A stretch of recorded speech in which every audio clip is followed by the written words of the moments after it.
The Deadzone Containment Protocols from Mantic Games. Best Laid Plans by Matt Gilbert. Harry Klinsman crouched in the grey muck, left foot twisted under a battered speeder engine, and knees sunk into the cold, cloudy puddle at the foot of the makeshift roadblock. Kreinig had passed by some 15 seconds ago, and moved out of sight down the street. Tavor was east, tracking the leaper as it trailed the Sorak, unaware it too was being hunted. The barrier of junk lying piled across the intersection looked like it had been thrown together in a desperate attempt to protect the hab blocks to the west. The collateral damage in the area, and the bloody evidence that stained the pockmarked ground and shattered walls of the surrounding buildings, told the story of the defenders' last fatal moments. Days of rain showers had failed to sluice away the worst of the gore, but had done a fine job of turning the broken permacrete road into a treacherous, ankle-breaking surface. Harry pushed back further into the scrap wall, crushing up painfully against some protruding plastic conduit wrapped around a rusting iron bar. The bar was rammed into the ground, shoring up the wall, but looked like it could give way at any moment. Harry had no confidence it would stand up to any kind of violence. A small fire caused by a stray shot crackled in a building to the left, bringing back memories of countless other missions, of other battles in drab, grey landscapes ravaged by war. It was a scene played out on a myriad of other worlds across the length and breadth of the GCPS. The glitzy, polished, and civilized image projected by the corporations cracked and crumbled in the face of reality. Away from the core worlds in particular, Harry mused, life could be mean, a harrowing contrast to the ideal promoted by the commercial juggernaut that both fed the system and, in the eyes of the rebellion, corrupted it from within. A subtle change in the air snapped Harry from further reverie. Veteran instincts kicked in, and Harry carefully, slowly reached up and switched off the rebreather. Though the threat of contagion was ever present, being concealed meant being hidden from all senses, not just sight. The mechanical reverberations from the air mask could invite discovery, and with it, death. Harry felt the wall move, the iron bar shifting forward ominously, while metal scraped with a nerve-shuddering screech. The speeder engine bit down, and Harry grimaced with pain. It was on top of the wall, the plague stench palpable now Harry's nose was exposed to the fouled air.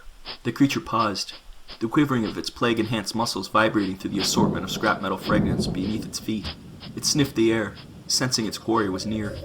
Now would be good, Harry thought. It can taste me in the wind. On cue, Kreinig emerged from the ruins of an industrial unit 40 meters down the street. The Sorak warrior soared through the smashed window of the building, nimbly avoiding the lethal shards of broken plexiglass that ridged the frame like teeth of some huge grinning carnivorous worm. Landing in the road, he roared a challenge to the beast. As the creature's head snapped up to focus on the new prey, Harry pulled the trigger of the Mars Core RT-4 Perrin pistol that was aimed directly at its head. An urgent beam of energy lanced straight through the jaw and out the top of its skull, vaporizing the oily skin and flash-boiled the monster's feral brain. The body dropped like a puppet with severed strings, sliding down the wall to land slumped over the iron bar, which stubbornly bore the extra weight and kept the body from suffocating its executioner below. Easing a leg, now numb with blood loss and cold, from under the crush of metal detritus, Harry re-engaged the rebreather and flipped the comlink. Scratch one leaper, she called in. Lucas Hagen's right eye flicked rapidly over the data scrolling across his retinal HUD while his datapad recorded the survey traffic. 60 meters away, the section's RX-10 survey drone was scanning the buildings for any signs of plague forces. They'd successfully herded the dozen or so ghouls and Soul Leaper towards the intersection and into the ambush. It seemed to be an isolated group. The area had been thought abandoned, and they'd been ordered to a med lab there to reconnoiter for supplies. The little drone, dubbed Rex by Lucas, had screamed a warning just before the Tainted had appeared and started laying down fire. Swerving out of sight, the drone had begun streaming data back to Lucas and Harry, and the section had fallen smoothly back into defensive formation. Once the size of the threat was established, Harry called for a snare and go, a tactic the section was well versed in. Suck in the enemy, and then roll them over. Rex was streaming data about the positions of the ghouls as they followed the Leaper through the ruins.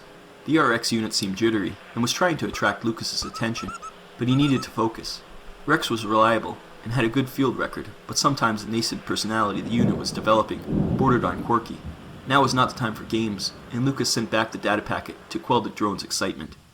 It was not uncommon to find pockets of the infected long after the area was marked as cleansed, or at least depopulated enough for the infection to have burned itself out in the local vicinity. Any remaining packs roaming like wild dogs, the Leapers desperate for food, and the ghouls simmering with a barely controlled rage and an urge for mortal violence. If carefully managed, they could be contained and neutralized. Driven by their insatiable, warped emotions and desires, small groups like this could be led into a net they couldn't escape from. That wasn't to say they were not a threat. A ravenous runner, as their official designation tagged them, was still a vicious killer. The ghouls were armed, and when not consumed with blind rage, could still coordinate an intelligent assault or resistance. With the Yindish Tavor stalking the group from behind, the Grogan twins waiting in a retail unit on the south side, and the devil lurking in the alleyway to the north, the trap was about to be sprung. When Harry called back in on the link, Lucas sent the encrypted trigger on the section's private comm cleanse and burn. Phonik calmed his breathing and briefly closed his eyes. The Grogan warrior could feel the cool, comforting weight of his massive onslaught cannon, Isabel, in his arms. His sister, Even, had laughed when he named the weapon, calling him soft for using a human moniker. He didn't care. He liked the way the name sounded, even when spoken the gruff, unsophisticated tones of galactic standard used by humans. It was funny, he reflected, how humans thought the same for the Grogan's language. In the end, Even had announced that she too was naming her weapon, but not with some feeble human appellation. Her Desolator was going to have a title which bluntly expressed its purpose. Once, he'd been asked by Harry to explain what the name meant. He'd explained that while there was no direct translation, Hammerfist was the best match. Even braced herself in her firing position on the first floor of the abandoned shopping mart. What had once been a storeroom was now a ruin of smashed shelving, rotting foodstuffs, and a gaping hole in the floor. Brown concentric stains discolored cheap ceiling tiles, and the polluted water seeping through them dropped metronomically onto the exposed support struts in the floor below, only to be sent spinning further into the dismal space beyond. Even imagine that this room had seen looting, fighting, panic, and fear in the past months, probably in equal measure. The water from the tank above drained away into the void beneath, while it slowly corrupted everything it touched. A sad metaphor for the fate of life on this dying world. Her wrist pad bleeped, and her HUD flared into life with a spiraling light display, bathing her cheeks in emerald luminescence. Data points relayed from Rex and Lucas painted a picture of the enemy positions. The marker for the solitary leaper was slowly fading away. As she turned her head towards the window, the crimson blips representing the ghouls rendered themselves across the augmented reality of the outside world. As a group of 3 blips converged into one, and the tainted creatures moved into line of sight, she grinned and activated the firing mechanism of the portable mass driver resting on her huge, squared shoulder. A half-second before the high-voltage capacitors discharged, the route of the projectile was drawn in a haze of expanded air, a particle beam tracer reducing the air density and proving a near-frictionless slipstream for the hypersonic round which succeeded it. The torso of the ghoul lying directly in the path of the projectile was atomized in an explosion of red mist, and the thunderclap that rolled down the road announced the fate of the 2-story building fascia opposite as it collapsed lazily into the street, throwing up a cloud of choking dust. Even before the telltale shimmer sliced through the air, Phonik had sensed, as he often did with his twin, the moment that Even's finger had depressed her trigger. Though built using similar technology to Even's coil gun, hers was designed primarily as a tank killer, where Phonik's onslaught cannon was built as an infantry killer. And for pure rate of fire, Phonik's eyes snapped open as he watched as the destruction wrought by his sibling played out across the street from him. The ghouls scattered, fleeing the disintegrating building, as Isabel hummed into life. Phonik's massive frame swept the cannon across the street, stitching a trail of ruin to mark its course.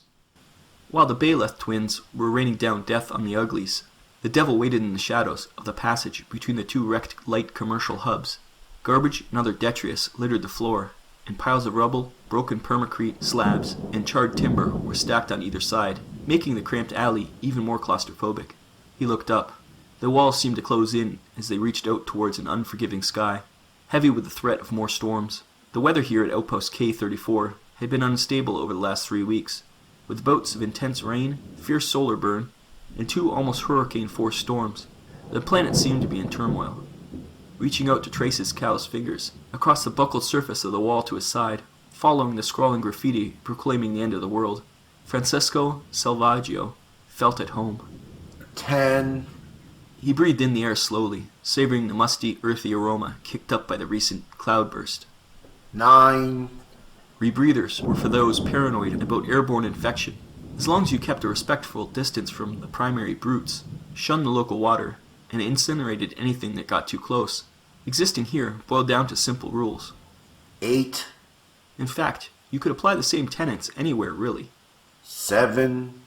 He thumbed the activator on the gun piece and watched with satisfaction as the pilot light sputtered into being. A cold blue flame flickered with potential. 6, The uglies were moving down the sidewalk, fleeing the Grogan kill zone to regroup. 5, They were scattering slower than Salvaggio had anticipated, but only by a fraction. 4.5, He shifted the weight of the tanks on his back with a slight shrug of his shoulders. 4, Raising the nozzle of the Mechtleft Industries Mark II Voland burner unit, he settled his aim on the bright passage entrance, bracketed by the shadowed walls. 3, The first of the uglies ducked into the alleyway, eyeballing the immediate area with a wild and hurried glance. It didn't see him. 2, Its two fellows quickly followed, finding temporary shelter from the firestorm coming from across the street. 1, One was already injured, shrapnel having shredded one side of its face, though it seemed oblivious.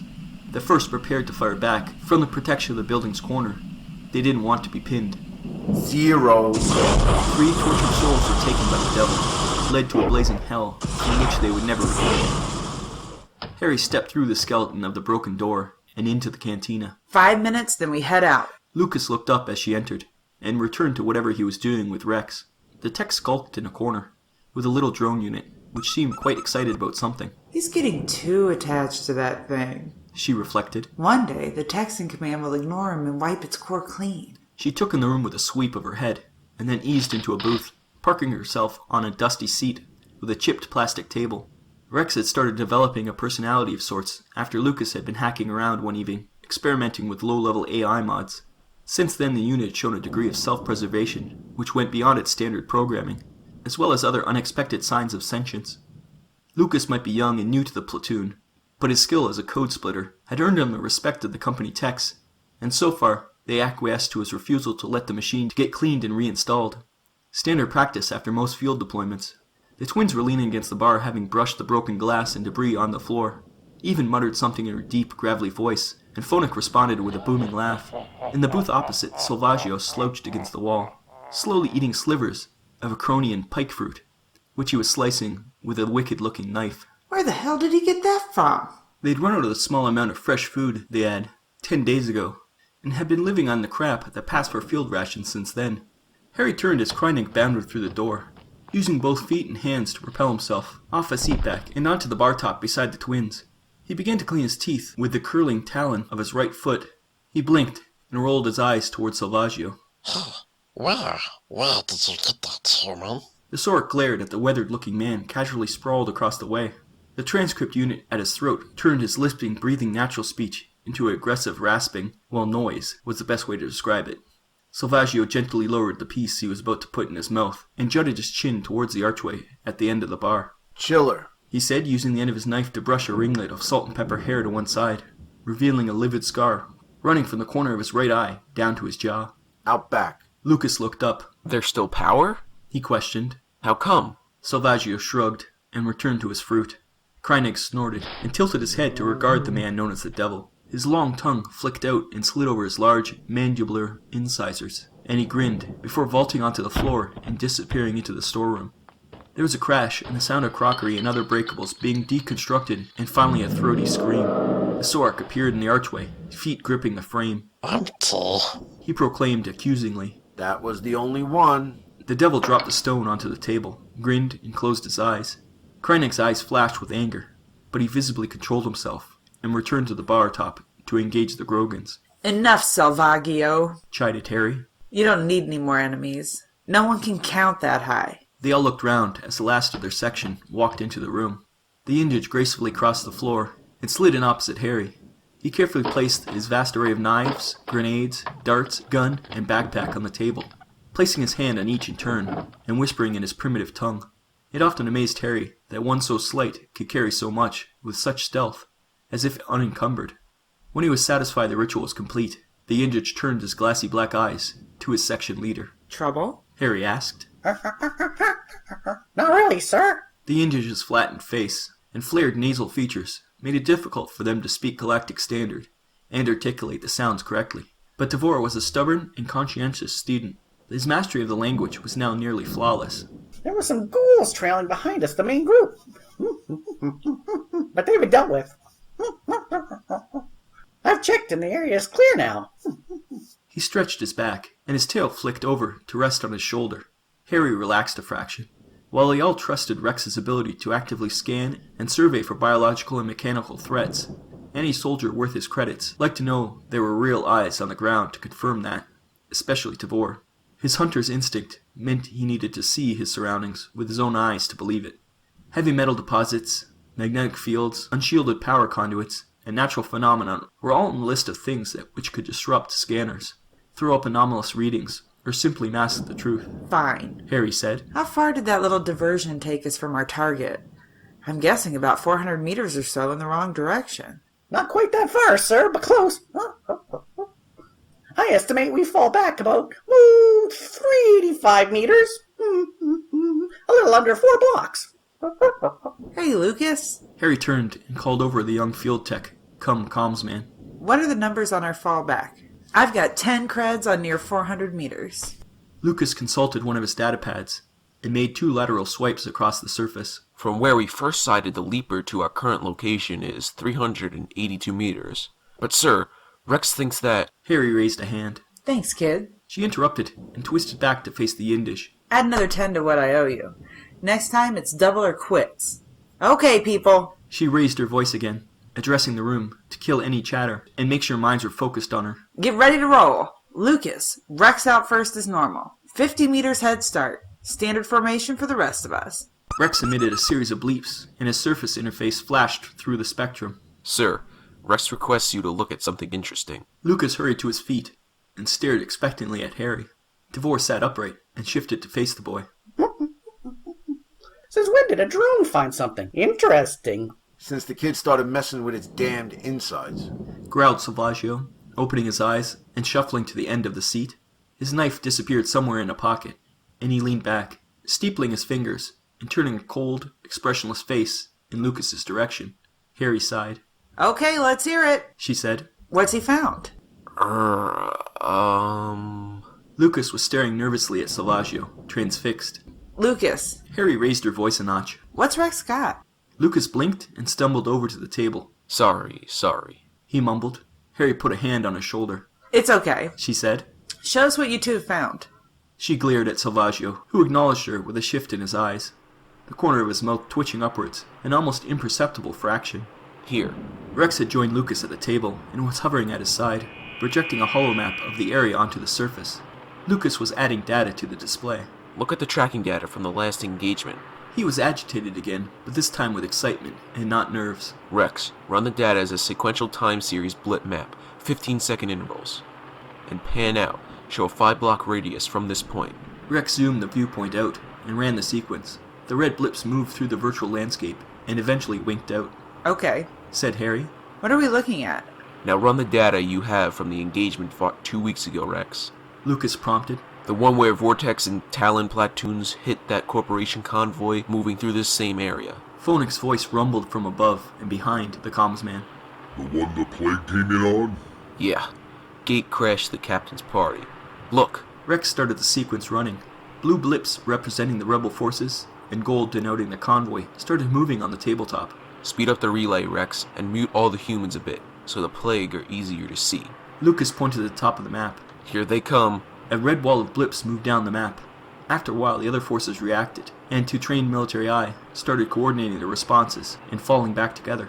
As the blips moved off the map and the sequence ended, Even stirred and spoke up. So what?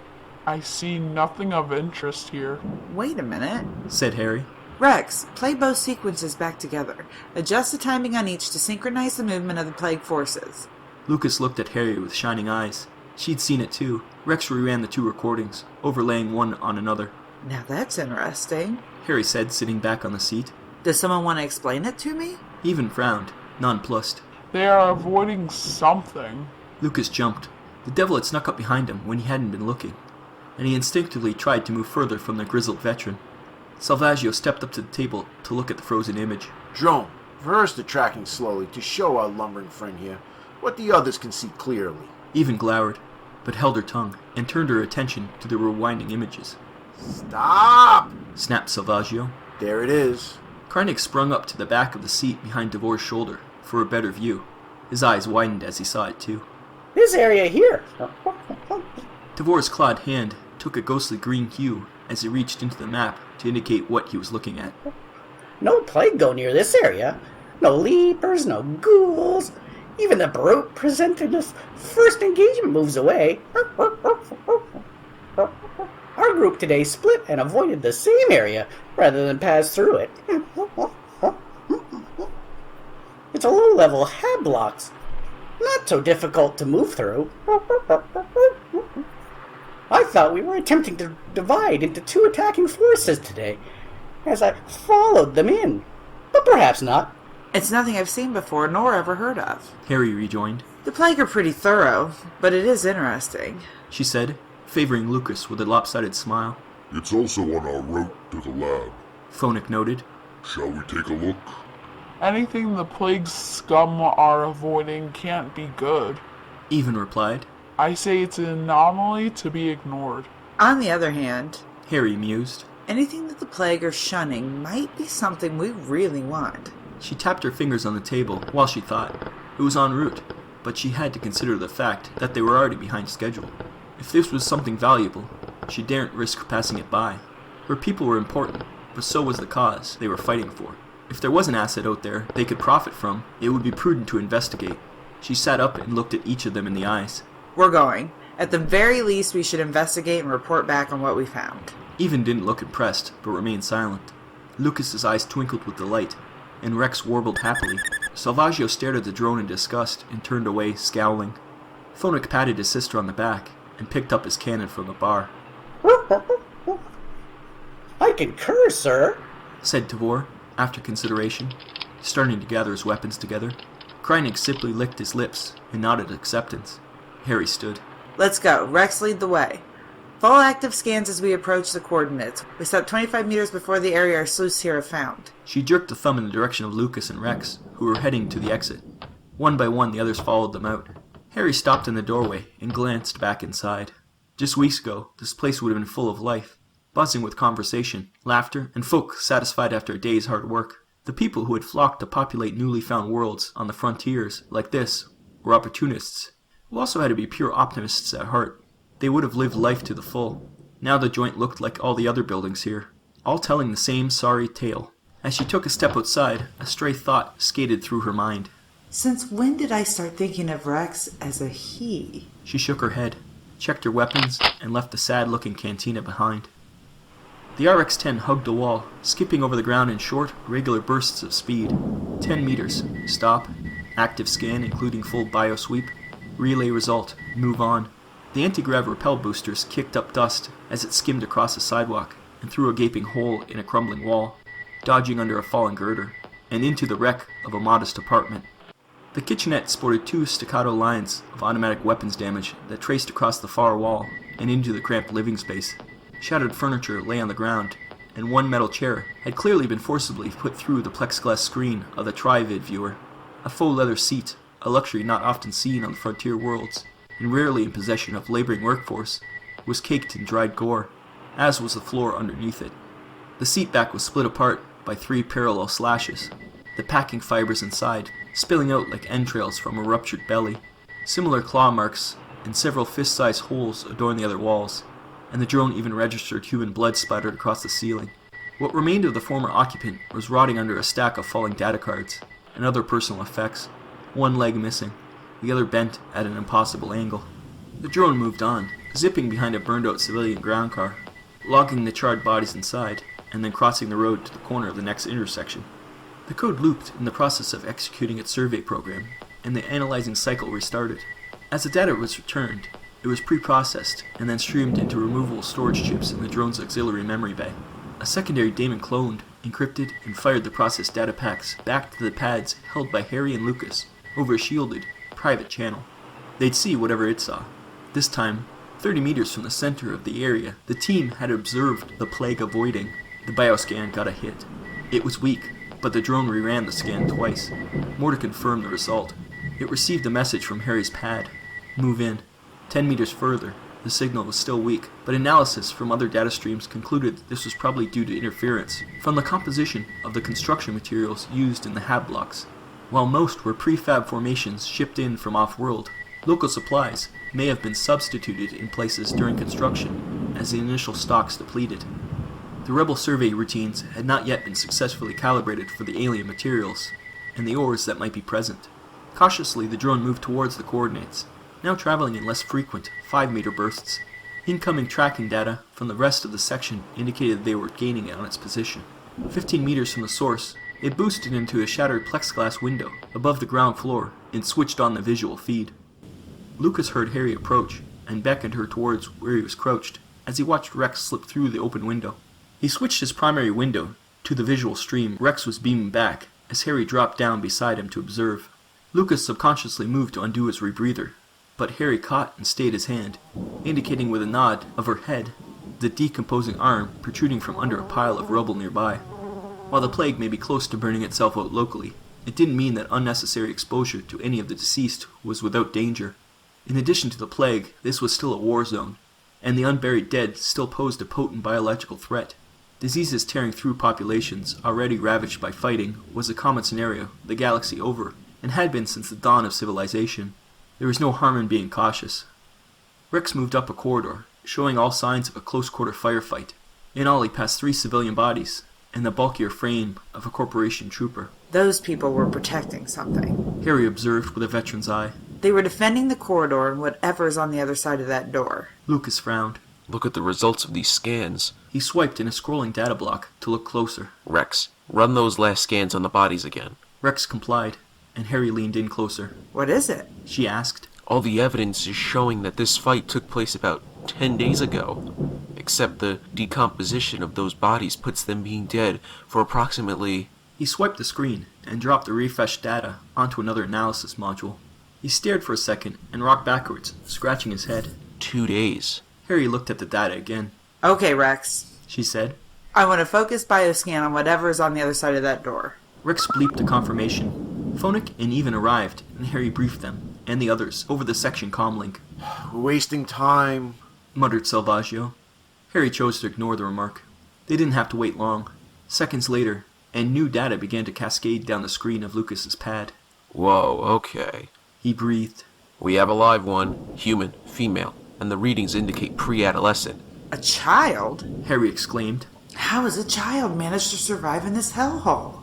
Yes, but a weak and hungry one. She's showing signs of prolonged lack of nutrition and is dehydrated. Otherwise, her vital signs are clean. Amazingly clean, in fact.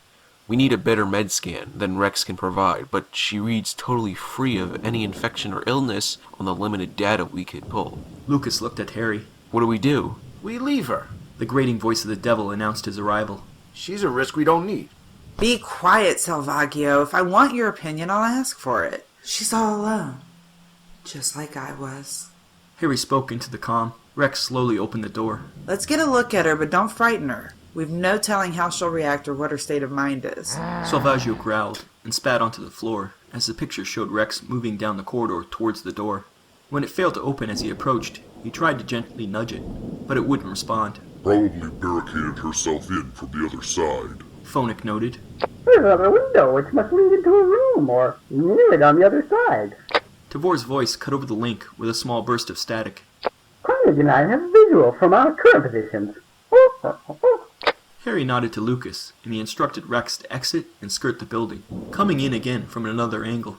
They all watched, hooked on the images being fed back to the screen, as the drone moved out and round the building, locating the other, smaller window hole. Moving through the frame, Rex entered a small bedroom area, the low-level bed frame taking up most of the floor space. While the window was broken and the plexiglass lay in glintering fragments on the floor, the rest of the room looked fairly orderly. Must be through that door. Lucas pointed on his pad and raised an eyebrow at Harry. She nodded. Go through, Rex. Rex glided slowly to the door and gently rolled on his longitudinal axis to allow him to pass between the sliding access panels, which had settled 3/4 open. He turned, and from his left caught the movement as a young girl half picked herself off the floor and scrambled into the furthest corner of the room. She looked thin and dirty.